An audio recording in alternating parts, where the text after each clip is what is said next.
What up, dudes? It's Gaz, and welcome back to the Warframe video. So we're doing a dev stream overview for the November 2022 dev stream, the last dev stream of the year, where they talk about Varuna's abilities, Grendel's rework, Baruuk Prime, and a couple other things. We'll be going over most of the important stuff here, not every little thing, but keep in mind the update's coming out in like 2 days anyway, so I didn't talk enough about Yareli's rework for you. Don't worry, the rework will be here very soon. Before we get into it, though, we did live stream the reaction to this, live stream from DE, and it was pretty good time. So if you want to check out the live stream channel, go ahead and check it out. We will be live streaming Lua's Prey update when it comes out on the 30th, and yeah, all the stuff. You're in the right place. You want Warframe info. All right, let's just get into it. I've got lots of screenshots here. We're gonna go over all of Varuna's abilities too, as we did get an in-depth look at Varuna. So yeah, she's looking really good actually. Varuna's looking like a very powerful frame. But before we get into Varuna's abilities, let's start with all the other weapons and stuff they showed off. So we're going to start off with the new Tenet weapons. There are 2 new Tenet weapons coming in this update. One of them will be available from the Hollow Key Dude, the Ergo Glass. That's going to be the Tenet Ferox. And hilariously, you'd be like, why is there a non-melee weapon at the Hollow Key store? Well, in their words, it was too hard to figure out how to get we couldn't figure out how to get the Lich to hold the spear gun. So we decided to just put it in the Tenet store instead. So yeah, looks like decent crit stats on this, good status chance. We'll see. It looks like, I guess this is like an electric roll or something because it has base electric on the shot now. So yeah, likely a good Hunter Editions weapon, decent base damage, high crit, blah blah blah. So pretty powerful there. So the other Tenet weapon is gonna be the Tenet Plinks. Yeah, I know, not exactly exciting choices, the Ferox and the Plinks. But yeah, the Tenet Plinks is apparently going to have some special thing added, according to them. It's not going to be the Plinks you've always remembered. It's going to be the Tenet Plinks. So I'm hoping for it's a rocket launcher, basically, but I'm not holding my breath on the Plinks being good. All right, so those are the only 2 new Tenet weapons getting added. I'd say stop farming Hollow Keys right now if I were you. Moving on to the Prime Access stuff, we're going to go over Baruuk Prime and the Aphyrus Prime and the Cobra and Cain Prime. Baruuk Prime, that's what it looks like. His base stat buffs, he's gotten 50 more armor and 75 more shield. I don't play Baruuk very often, but that will technically make it harder for him to shield gate. But it shouldn't be too bad. It is technically like a debuff in that regard, but at 50 more armor, I suppose, he looks really cool. And I'm actually expecting his Desert Wind Prime to have higher stats than normal Desert Wind. They did not show us the stats of Desert Wind Prime. With Baruuk Prime, we have the pistol, the Aphyrus Prime. Not exactly a fun one, but we've got a puncture-focused full auto pistol here with high status chance and decent crit. And the melee weapon will be the signature weapon of Baruuk, the Cobra, and Cain Prime. It looks cool, but it has mostly impact damage. You can see right here, no slash to speak of. We got 210 impact damage and 90 puncture. Yeah, if this is something that you're going to want to rock, go for it. Keep in mind the Riven stats will be very low. So if you're going to be buying like a Aphyrus Riven or something like that, just keep in mind it might have better stats than the Aphyrus. Actually, it's likely to have better stats than the Aphyrus. All right, moving on to Varuna's weapons. We've got the Sorrow Fang. This is going to be Varuna's melee weapon. It's a gigantic axe, and it's got a special little gimmick to it. So first off, it's a very high, this is probably with mods, I'm guessing. 1,000 damage is pretty high. 920 slash damage, and basically no impact. Actually, it's got 212 impact as well and 21.2 puncture. So a highly slash-focused weapon with really high base damage, unless this is modded, which I'm not sure about. But as far as the special abilities on this, heavy slam attacks create a vortex that pulls in lifted enemies when the Sorrow Fang's combo multiplier is at 8x. In Varuna's hands, you can do that at 5x instead of 8x. So the way this sounds is it vortexes at enemies that are lifted.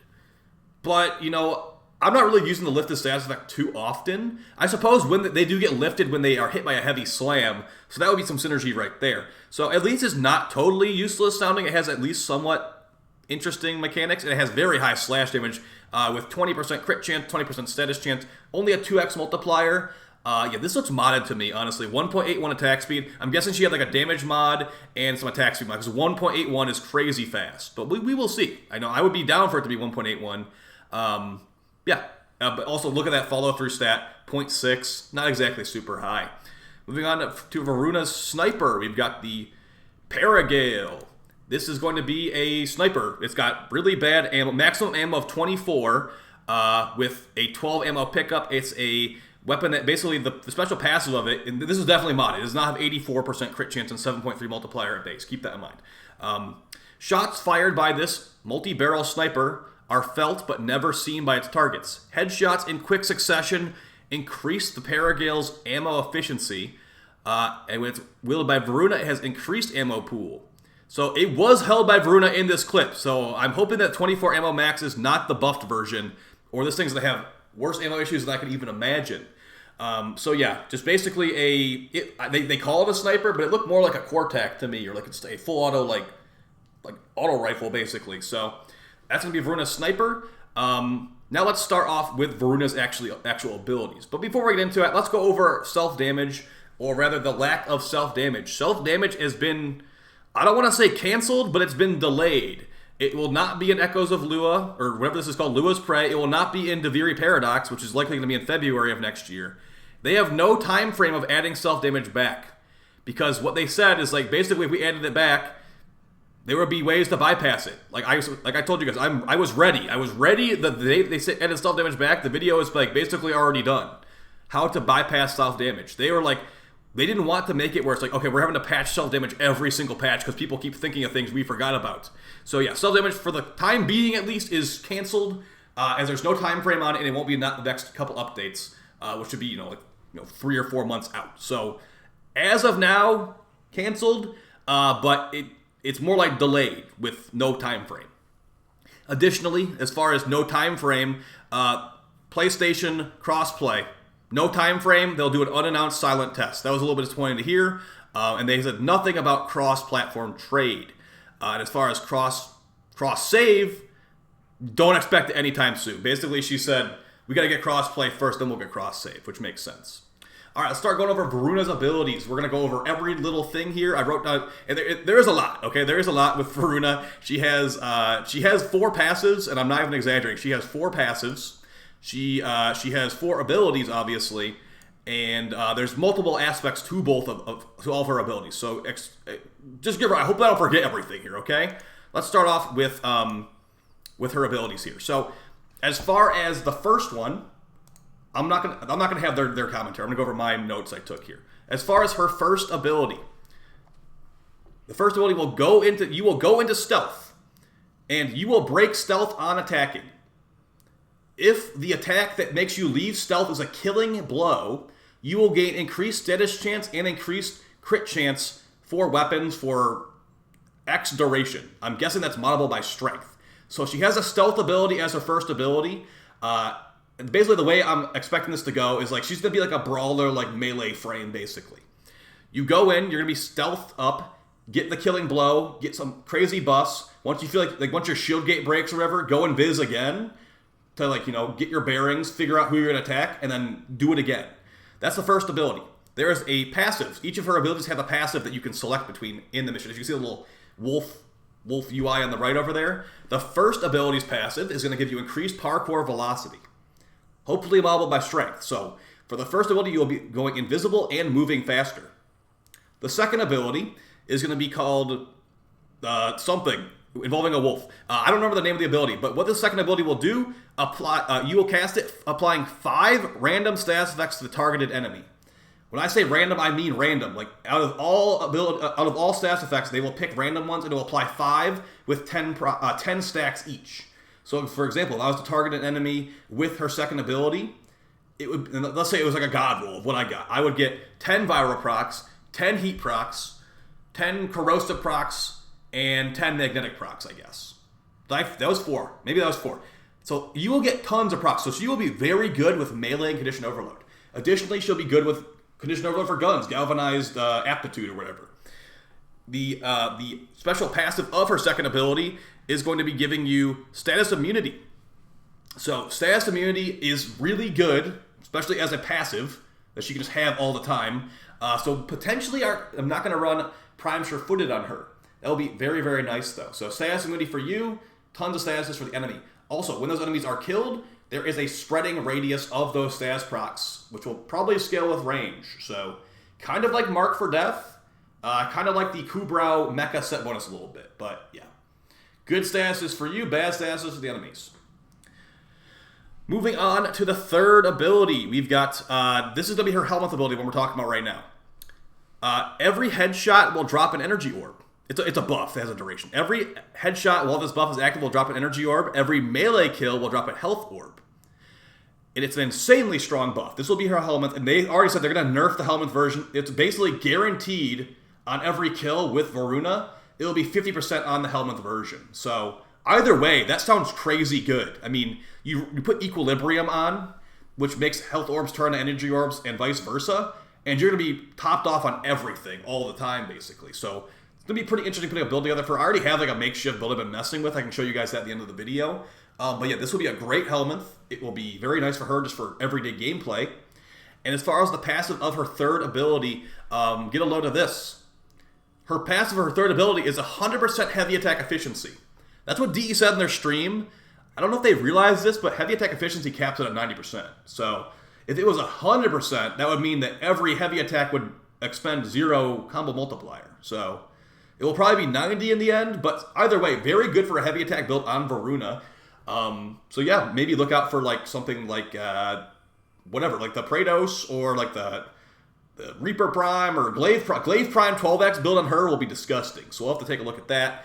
Then going over her final ability. Now keep in mind, if you do Helmeth off one of these abilities, you will lose access to that selectable passive. And that might be the only saving grace for her ulti, because her ulti seems terrible.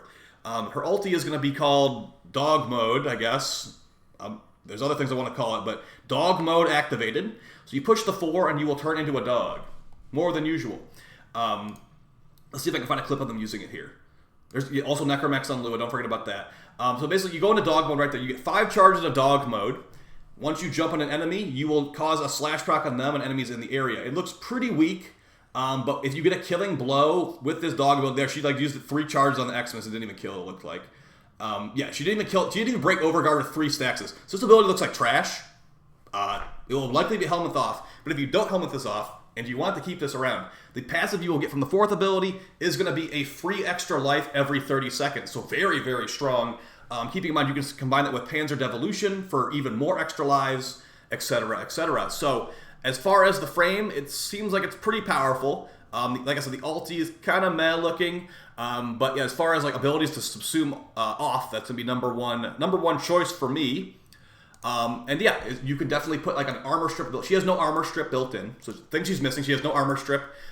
She has no real CC, so I'm thinking either Ensnare or Terrify or you know, things that are good like that. Some other things you could definitely put on her is you could put on Rolling Guard and Brief Respite and all that to shield gate. I'm not sure what her shield gating ability would be. It'd likely be her, I guess her Stealth Shadow might be her shield gating ability. So we'll see about that. As far as other things, Grendel's rework was discussed in depth, basically.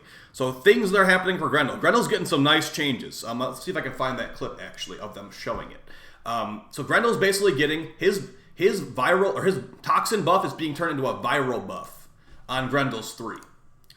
So that means that basically Grendel's going to be a lot better. Unfortunately, though, Grendel can only eat 5 enemies after this rework. 5 enemies, but you'll still get the full armor buff from each enemy. His new ulti is his Barf Regurgitate attack. It's doing massively increased damage compared to before. This is Steel Path enemies. It will armor strip. It will do good damage. And yeah, it's got decent AOE too. So yeah, for Steel Path, killing those guys in 2 shots, that's a lot stronger than it currently is. But yeah, as far as Grendel's buffs, basically right now in the live build, they do it. It's a toxin damage buff. They're making it a viral damage buff, which is going to be really good as it does scale with strength. Keep in mind that is his Helmeth ability too. So that'll be a Helmeth ability you can put in other frames to give viral damage to all weapons. And it works for your teammates too. So that's getting changed. Also, Grendel's other buffs, Nourished Armor, the retaliation attack will no longer be a toxin like damage instance. It will be a 10x viral instance. So if an enemy shoots you as Grendel, they will take 10 viral procs and get stunned. Additionally, you'll be able to eat enemies while in his meatball, but it's not as big of a deal anymore because you can only eat 5 enemies at a time. So yeah, lots of nice little buffs to Grendel. You know, I'm thinking I'm going to subsume off his 3 now, his meatball attack instead of his 4. The Regurgitate might actually have some legs to stand on, thankfully. And it looks like Pablo did a pretty good job here. He's actually much better at going upstairs now, too, which was one of Grendel's biggest problems. So I'm definitely looking forward to the Grendel rework. Yareli did get some changes, too, but the things that are changing on Yareli are, like, the biggest thing is basically you're getting a debuff on your 1 for Yareli, which does scale with strength. So think of similar to Neja's Warding Halo, or whatever it's called, Reaping Chakram. You throw Power Strength on there, it makes enemies take a ton of extra damage. That will be the same thing with Yareli's Bubbles. So, overall, a pretty good dev stream. Like I said, self-damage was basically canceled / delayed. And as far as Deviri, they said that there will be a big dev stream, like one of the biggest dev streams ever on Deviri in January.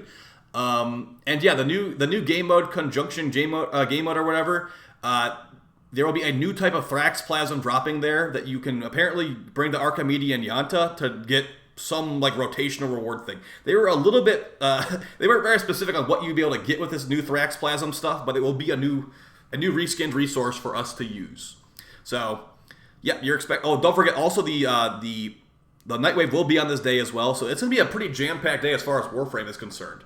New Nightwave, new frame. They didn't say when Baruuk Prime's coming out. I think it's gonna be late December, honestly, like around holiday season.